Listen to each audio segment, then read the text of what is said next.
Hi, I'm Karlie. And I'm Makenzie. Here at the No Niche Network, we are navigating careers, tackling big dreams, and just figuring out life one step at a time. We believe there's more to life than fitting into one box. So grab your coffee, settle in, and let's get ready to tackle life together.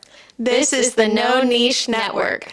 Okay, welcome to this episode of the No Niche Network podcast. We are so excited to have Lauren here today. She is a marketing coach and the owner of Aloe Marketing Company, and she also is a corporate girly at Innovent. She is a community manager there, and she is a mom and a wife and quickly becoming a good friend of ours. And so we are really excited to have her and just chat about all the things. She has lots of great perspectives for us, and so we're so excited to dive in. Thank you for having me. I'm so excited to be on the No Niche Network. I love what you guys do, and yeah, let's go. Yes. Okay, let's start with your corporate experience. What's that like, and kind of just tell us about your journey there. Yeah, so I am a community manager at a company called Innovent, which is a B2B tech software company, which is a lot of fancy words. But basically, to break it down, I manage everything that has to do with building community in the wine industry, either online or in person through events, webinars, software platforms like Circle. And so I do that for Innovent, which does winemaking software for winemakers, CFOs, winery owners who are tracking their winery productions from the moment the grapes show up all the way to the moment that they are bottled. And now we have expanded into inventory and kind of like that post-bottling era. So yeah, it's been an amazing experience. It's my first like real big corporate job, I'd say. I've done marketing for a lot of smaller companies, but being able to work in wine but work in tech has been such a lovely transition. And I think that getting the experience of being at kind of like a startup bootstrap company that's also more mature is like I've never learned more. I've never been around people who have like pushed me to explore new things, take feedback all the time. And I think it's really been great for my own business, and it's translated into me like buttoning up and being more professional in Aloe marketing. Sure. Yeah. That's so awesome. So how does your current marketing company like fit into that mix of also having a corporate position? That's such a good question. And, owning your own business, it always looks unique for everyone. And there's been times where I've owned Aloe Marketing Co. and it's just operated as like an entity and there's no money flowing in or out, and that's okay. And there's other times where it's been my full-time gig and I've like put all my energy into it and, had 10K months and it was like amazing. But there's, I love the stability of having a full-time corporate job. So now I'm really trying to find that harmony of how many clients can I actually realistically have and manage and be happy with, and how can I still give a good amount of my energy to my full-time 9 to 5. So right now, I actually have taken a step into the direction of marketing coaching, which we are so familiar excited. with. Yes, so excited. And I was doing a lot of like hands-on tactical marketing work for other people. So my target market is business owners who feel overwhelmed by marketing. It's confusing. There's so many things to do. A lot of times, the analogy, throwing spaghetti at the wall, seeing what sticks. It's a lot of money that you don't necessarily want to waste, so to say. So I help people, business owners, decide what will be the best route for them, and then I help them execute on that. So I'm taking away the tactical, I'll do your SEO and I'll post on your social media for you, and I'm now coaching people how to do that better, so then they feel more empowered in their business, have that ownership voice, which I think is so important to have your blog posts, your social media posts coming from you as the owner and building that authority to, your customer base or your clients that will be your clients in maybe 1 to 5 years. So yeah, I've recently made that shift. It's feeling really good, but it's definitely in its infancy, and there's so much to unpack there. I love the 1 to 5 years piece because that's something that we talked about. Lauren is now my new marketing coach. In the time that I've met her and we've recorded this podcast, she's hired. I'm signing today. But so we've talked about marketing for myself, but what I've found is that I really have that, like, okay, someone calls and we book, but that 1 to 5 years piece seems like really crazy. But just today, someone called me and said that she ran into me downtown one day, and apparently I saved her contact. And like today is the day she's like, Wow. okay, I'm ready. I'm gonna call. so 3 cool. years ago. Wow. Like our last 3 text for years ago. 2022. That's wild. 'Cause That's she so just- cool. I said her shoes were cute or something, and That's she amazing. got my That's phone so number. awesome. That is Like, I love nurture that. at its finest. Yes. I love that. It's crazy. And she follows me on Instagram, so she's been watching this whole time. Yes. And I'm like, That's so okay, wow, It's it does working. work, I guess. You know, but those 1 to 5 years is crazy to Yeah. feel, but it really is like those leads. You never know where those leads are coming from, and I feel like now I'm starting to see that a little bit. That like just because someone didn't book right then, like, oh no, They're still your they customer. actually might book in 3 years, which is Yeah. wild. Yeah. But you know, it's still a win. Totally. I have a question about Yeah. that, or maybe two. I love the 1 to 5 years, but can you expand more on what type of client? I don't know how to say this. Like, is it only service-based brands that? Okay. Like. Hold on. Sorry, Carly's on a break. She has fully checked out of all sort of work. Who should be thinking 1 to 5 years? Okay. Okay, good. Okay, Yeah, what kind of person? Because yes, for Makenzie, that's great. But what about for a business that is like, I do, but I don't want to say it. Yeah. So like Just starting. maybe they're like membership based, and they offer membership, but it's also about just having. Okay, say it's a restaurant. Okay. Should you be looking at a 1 to 5 year plan So that's to getting such people into your restaurant? It's such a good question because Okay. a restaurant is more focused on what does this week look like? Right, What does this weekend exactly. look like? Do we have any events Yes. coming up? Yep. Or do we have any large bookings? Are our tables full? Do we have Yes. servers? That is a different play, Mm-hmm. but you still need to capture those people's information in order to continue to market to them because most likely they're going to visit there again. They either live Yep. in the area or they're going to know someone that's going to visit. Right. So if you can continue to talk to them, that 1 to 5 years is where my mind goes Okay. in nurturing that customer. Yeah. Also, a big part of like for restaurants, maybe who are talking to people who aren't their customers yet, is social media. How many times have you seen a video of a restaurant in New York City that you're like, Yeah. oh, I want to go there one Yes. day? Oh my gosh, I have a whole TikTok saved section of just like Yeah. food that I want to eat around the world. Exactly. Yes. So Yeah. that is how they're nurturing their future customers that Right. will be their customer in 1 to 5 years. Right. So Yeah. it Yeah. depends on definitely the industry, the target market, and like the correct term is like time to close, right? So like how long will it take you to close that customer over their lifetime? And Right. then will they return? What does that life cycle look like? So marketing is unique. Yeah. And that's what makes it so fun. It's so challenging because when you have like as a person doing marketing for clients that are on that weekly basis of like what's happening right now, and they're really fast paced of like this is what's happening today, or you know, or a client that, you know, I don't know, it's sometimes I find it really hard to like think anything bigger because it's Yeah. so busy with the weekly, monthly basis of what's happening in that company. It's just challenging to think of that 1 to 5. So how do you, I don't know, I guess I could pay you. With the like day to day. Yeah. Like, Yeah, I think that you have to think about marketing as like two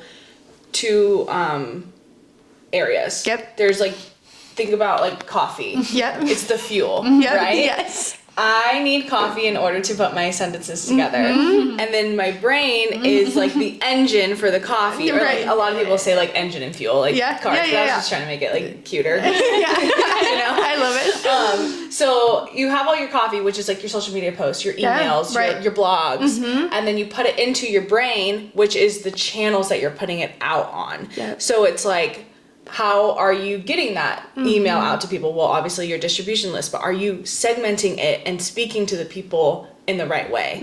And are you, did that answer your question? Yeah. Am I going No, in the this wrong is great. direction? No, it's great. Oh, okay. Yeah. I Yeah. was like, wait a second.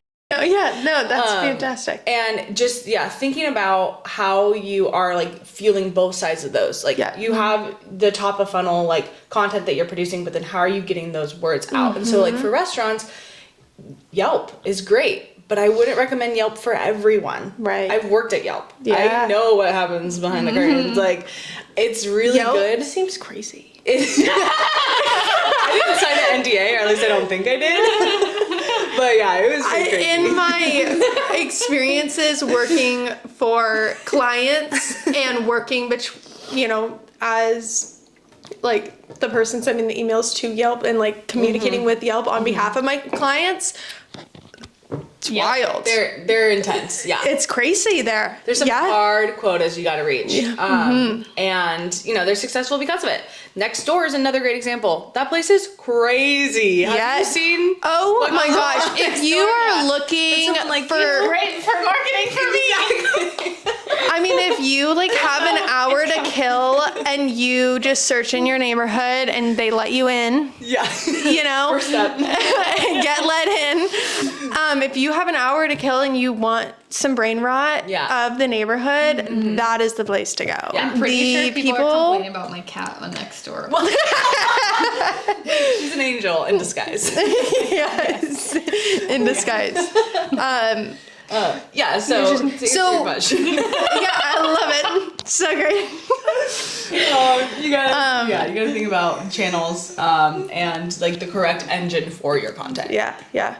Because like, so to sum that up, basically, like, of course you're making content, but also like, for some people Pinterest is the right channel, and for some it's not, and some Instagram is the best, and some it's not, and Facebook. It's like the content matters so much, but where you put it is what matters. It's almost more important. Exactly. Yes. Yeah. And there's so many times where people will come to me and they'll say, I need you to do my Instagram, my LinkedIn, my Facebook, my this, Pinterest, my run my blogs. And I'm like, whoa. Yeah. Let's do one really well first. Like, let's like nail it. And then we can expand, because we're all limited in our time and our resources. So if you just go all in on one, like say you want to be a freaking influencer, post every single day, 2 times a day on TikTok, and you'll probably achieve that goal faster than someone like me who's like, oh, what? Like, I forgot I even have a TikTok, It's just, you have to make sure you're using your channels effectively. Yeah. Well, and it's also like acknowledging those goals. Like, one of the best things that I've realized about like marketing my company on Instagram is the difference of marketing as an influencer versus marketing as a business. Like, yes. So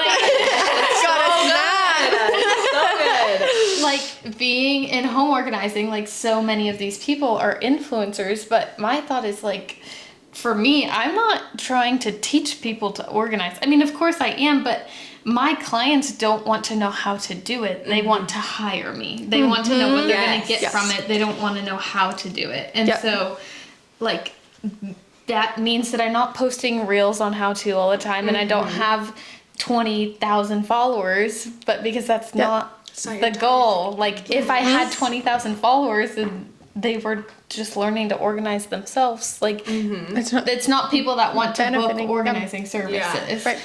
There is something to be said though about that, because I think I'm always like, how can you make money? Yes, I can't help myself, but yes. end up one day having 20,000 followers, you can monetize that by Totally. having an online course and having that membership where people can learn from you. And that's definitely like, something I've wanted to do, and I thought of that at the same time. But I think our last podcast, we talked a lot about distracting versus diversifying. And I think that's one of those things, like right now I need to focus on like the current clients that I'm booking, and like that can be a goal later. Like it's not saying that I will never do that. I think there's 100% a shift that will happen, that I will turn more influencery with the content that I'm posting as when we release more like digital resources and like teaching in that way, because also it's a great way to reach more clients and like help more people. Which is the point. But we have to, fund that. Fund that first. Good place first. Yeah. And I would say like I'm there. I'm like at that hockey puck place finally. And it took me 5 years of like putting in the work, doing the hard stuff, learning, failing, falling flat on my face. And now I'm finally like, okay, I'm ready to teach. I'm ready to help more people. Be more accessible, because I'm at a point where I'm no longer taking free discovery calls.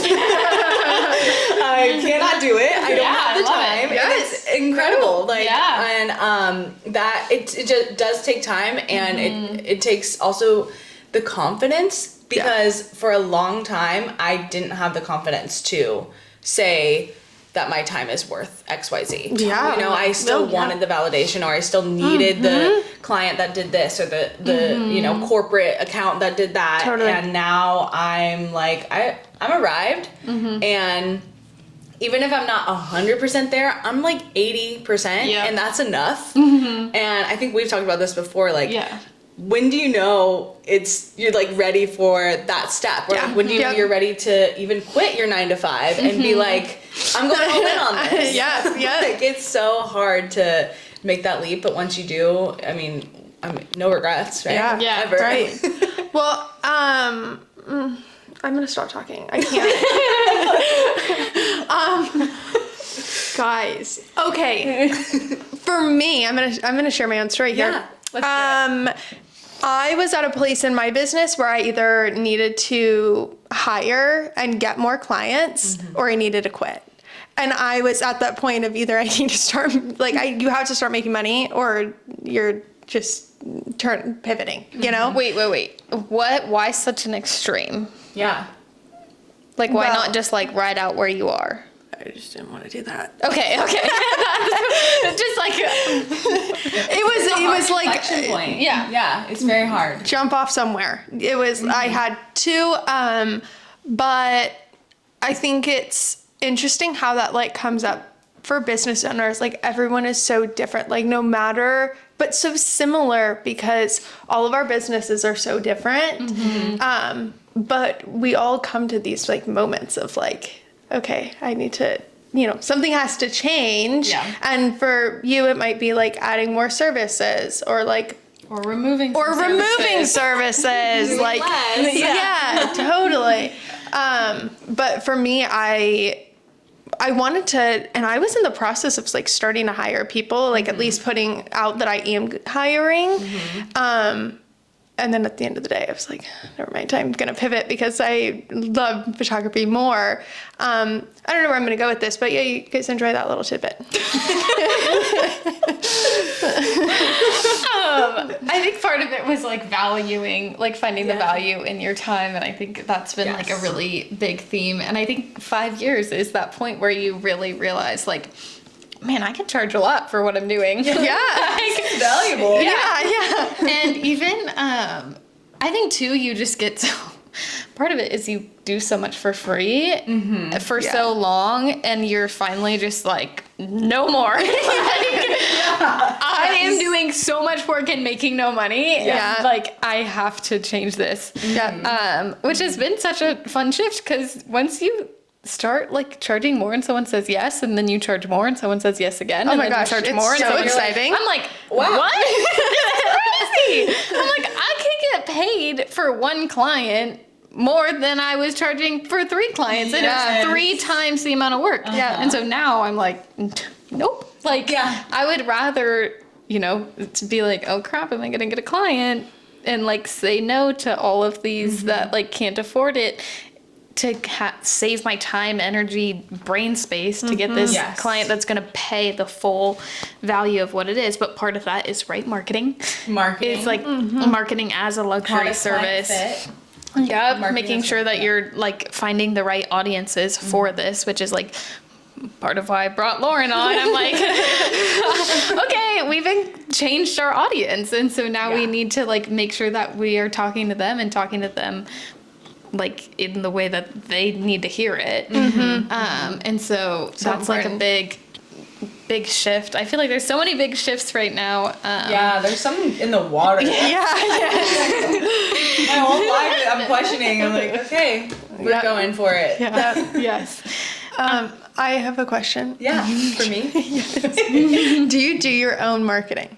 Like, do you even do marketing? I don't even do my own marketing. Okay, well, fabulous. I don't have anyone else do it. Yeah, but does it not exist at all for your business? Or does it? Doesn't exist at all. Great. And I love that. It's honestly a little embarrassing because my social media is not a great representation of what the work that I can do. Oh, I had that website. I was like, should I outsource this?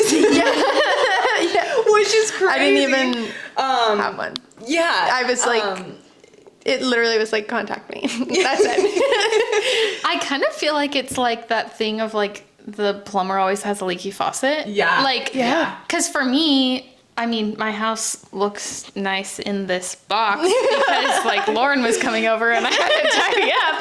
But like, also like look outside, there's 40,000 cardboard boxes. And like my office is a disaster and all the things, but I think it's hard because like that's my home. Like people don't see that at home. But and, all these boxes are work. Exactly. Yeah, so for you guys, there's this like Right. additional pressure to like have it done because that's like people are looking at that for you. Yeah. It's just hard. It's harder to do it for yourself It's in so every harder. capacity. Yeah. I have my employees organize my kitchen. They will.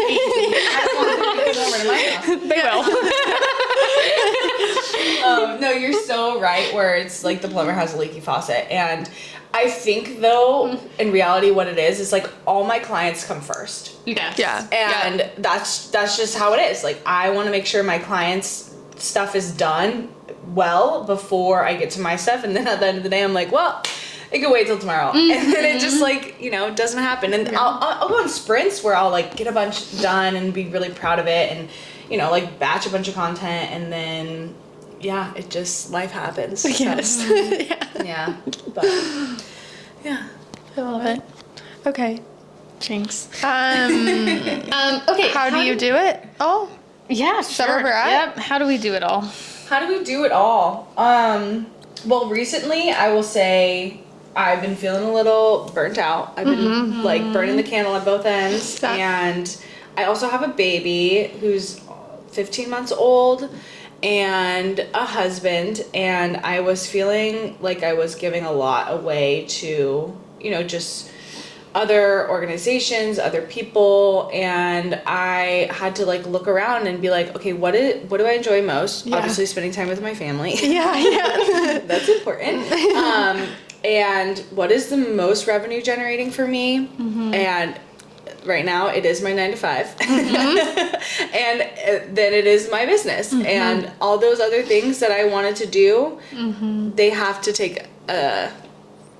go to the side because it's just not realistic to literally do everything.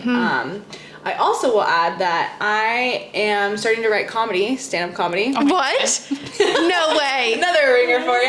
Oh my gosh. And so I'm starting to do some open mics and Please invite us. This is so incredible. What? I've always Oh my wanted to gosh, be a can stand-up you comedy. give us a bit? This on the podcast. A bit? I don't know what to do. Welcome to the show. No.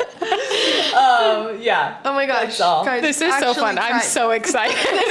I'm so ready. Please tell us when. So. Wait, hold on. Where do you do this? Like Okay, where? so I've done it once in San Francisco. Yeah, and then Decant does open mics, so I'm gonna sign up and do it at Decant. It used to be Bay Grape, Oh, yes. And that's right next to my house. So. Okay, still, You all these literally names are so have- familiar, but the location's not coming to Okay, me. it's like by the green door. Oh, yes. You're like, yeah. I see the sign now. Yeah. Yes, I so, get it. like, I recognize I need more of a like creative outlet. Yes, And yes. so I'm Yes, like, I it's gotta do so stand-up hard. comedy. I gotta write some stuff and get up on stage because I love a mic. I am Love that. kind of a mic whore. I love it. There's a bit. So Oh my gosh, yeah, I love I'm just it. trying This to is so fun. satisfy all. Okay, those. obviously this is bringing you so much joy. You can tell. Like you Yes. need that. I love that you're like, can you tell? Yeah, I do really love it, and I might be terrible, but But that's that's so awesome. Yeah, it's okay like- to be bad at stuff. Artists Yes. paint and like Yeah. we all think it's good. Yeah. So whether it is or not, true. we're like, Yeah. it looks beautiful. Have no idea what it is. Yep. So you know what? Creativity. Okay, I love this. I love it. I don't even know where to go from there. No, that was so great. I don't. Okay. Do you have any questions for us? Yeah, I think that this is something that we've like kind of talked about, but I'd love to just circle back. Yeah. To use my corporate terms. Yeah. When was the moment when you knew you were going to be an entrepreneur, you're going to own your own business? Because I think that's such an important part in every person's life. So, Yeah, I agree. You go for it. Okay. Okay. I don't feel like I ever made the decision. It was just made for me. Or like things happen. Like it just flowed so naturally. Like it just happened. Yeah. I always say like the first time I started my company was like fully by accident. Wow. I just was nannying through COVID. Was bored and posted a picture on Facebook that I was organizing, and it took off. And I like was organizing random strangers' homes at midnight.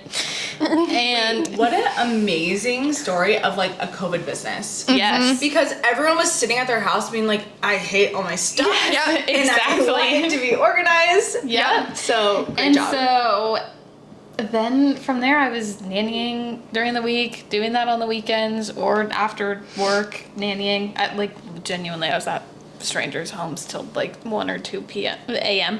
Wow. Which was ridiculous, but then I realized I should probably do this full time. And at that time I had actually like moved out. Like it had to pay my bills. Wow. And so when the kids went back to school, I got my business license and then just was doing that, and that was not plan A at all. I was a 4-year college gal, like would never go to the JC, would never stay home, never stay in my hometown, and COVID happened, and so all of that happened.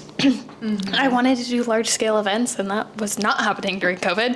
And so that's just kind of what happened. And then I got burnt out with the business, like had a really great run, but then I went corporate for 1.5 years and then loved that, and then it didn't work out, and I was like, definitely don't want to go back to owning a business. It was exhausting, and I was burnt out, and then an old client had reached out and was like, hey, will you come switch the kids' rooms? And I was like, I don't have a job, so of course, yeah, some cash sounds great. And then I was walking around Home Goods at 10 a.m. on a Tuesday getting paid for it, and I was like, what am I doing? I'm not going back to an office. And so then I started again, but also like with just more confidence and like knowing how to run a business, knowing how to like work with employees, knowing how the world works and people works and all of that. So then I decided to go back to it. So I guess that was a deciding point. Yeah. Home Goods on a Tuesday. You recognize your freedom. Yes, When you own a exactly. business, you're like, wait a second. The world's my oyster. Well, and like the income potential is so much higher, and I think that's like, let's be real, that's a motivating factor.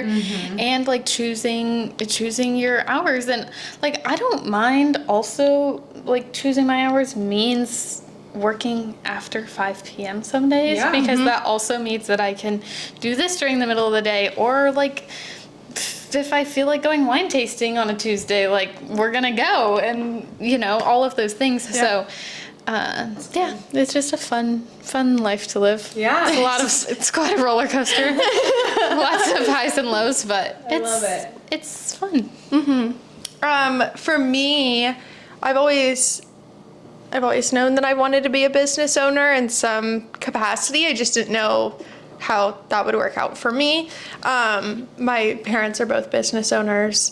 And so I feel like it was just kind of installed into me, but also growing up, having my dad especially owning a business that he could take us to work like during summer, and we didn't have to be with like a nanny or anybody else. We got to be with my dad and go to work with him, or, you know, on Wednesday early release days, you know, he would pick us up, and just like the luxury of that as like a child was so amazing. So I think I've always wanted to like have that lifestyle as well. But I guess I've just always known that corporate wasn't for me. Like, I'm just not that kind of person. I don't really like authority. Yeah. So fair. So I don't really do well with like people telling me what to do. I mean, like, I will, but like, it's in an interesting, like, I don't want a boss. Like, I just always knew that I really did not want a boss. So I don't know. I needed more money, and because like going to Dutch Bros every day was expensive, and I needed more money than like $200 a week. And a friend of mine asked if I could post on social media, and I was like, I'm 20 years old. I know how to post on Instagram. And so I started doing that, and then I started taking like random online courses and learning, and, you know, just Googling, how do I do this job?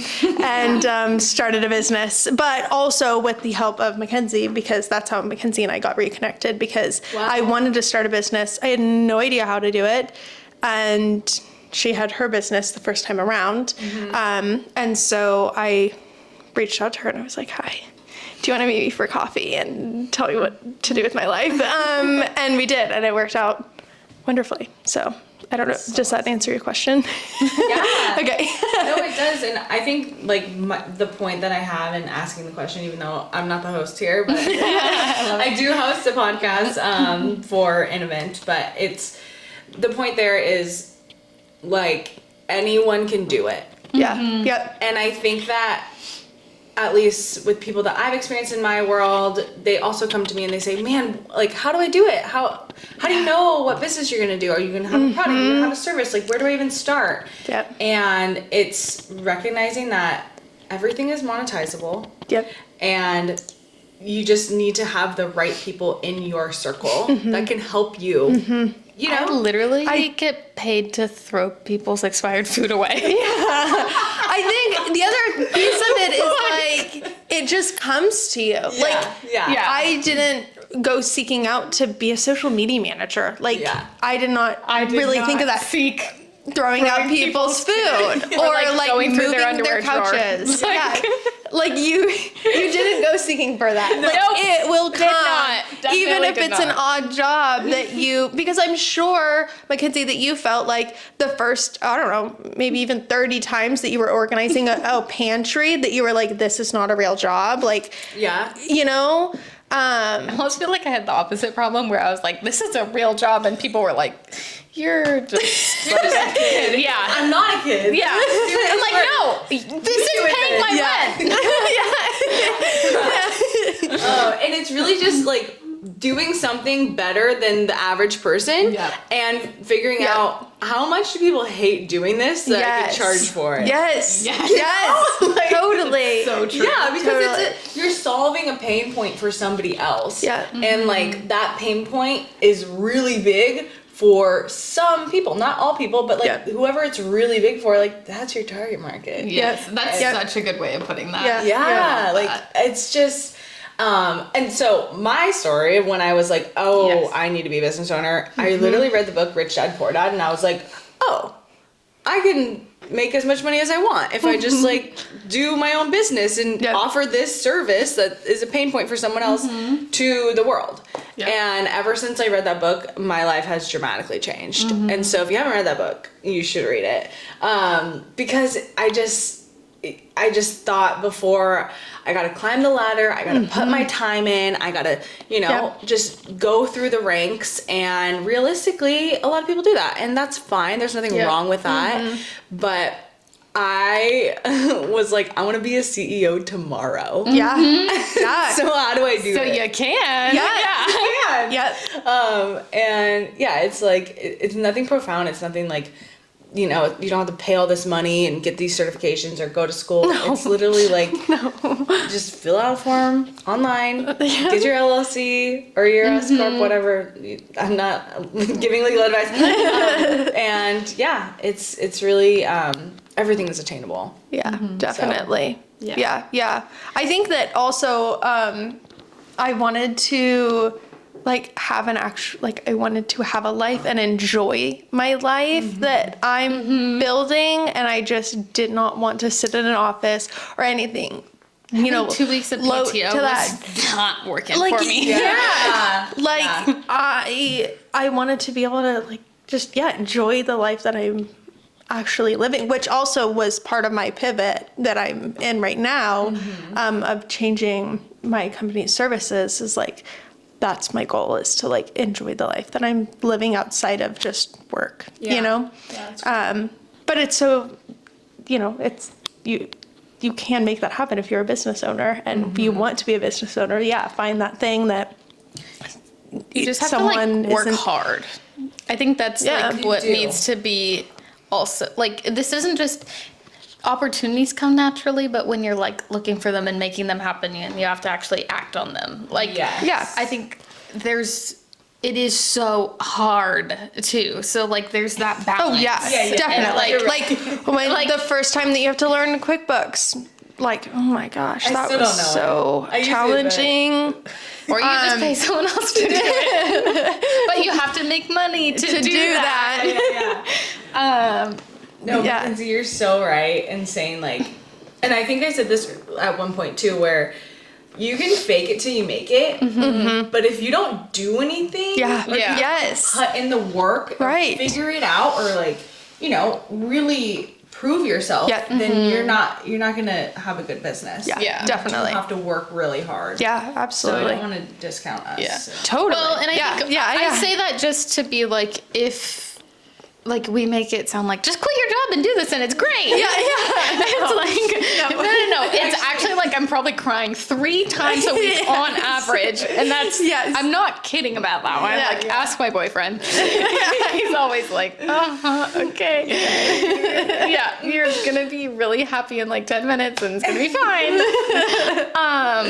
But there's that too. There's definitely comfort in having the corporate job. And if that works for you, that's amazing. And I loved being corporate, and honestly, if things didn't happen the way they did, I would without a doubt still be there today, actually, which is really crazy, and probably loving it, honestly.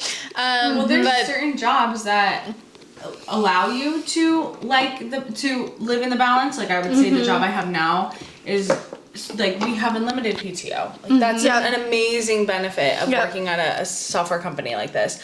But I did quit a job where I was the marketing manager because of management and just other issues that were coming up, and I was this is a misalignment in my values. And that was a catalyst to then running my own business full time. So same.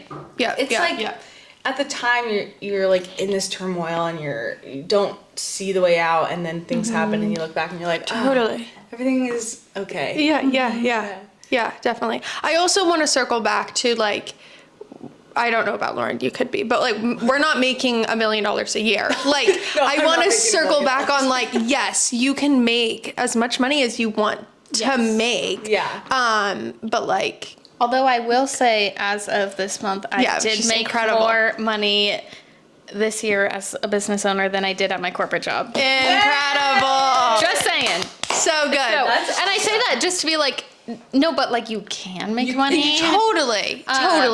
And, there's both sides of that. I mean, we're not $1 million yet, but I mean, who knows on this road. And that's the other amazing part about setting goals. Yeah. Because literally 5 years ago, I looked at this company, Innovent, that I work at now, and I said, man, it'd be so cool to work there and be a marketer. At the time, I was working in cellars, digging out tanks, working in wine production.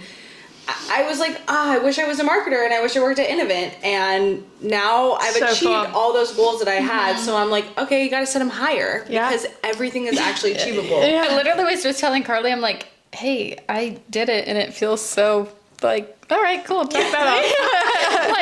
It was this insane goal that I set that I didn't even really like go towards because I didn't think it was really going to happen. In the back of your head. And then I checked and I'm like, that's pretty cool. Because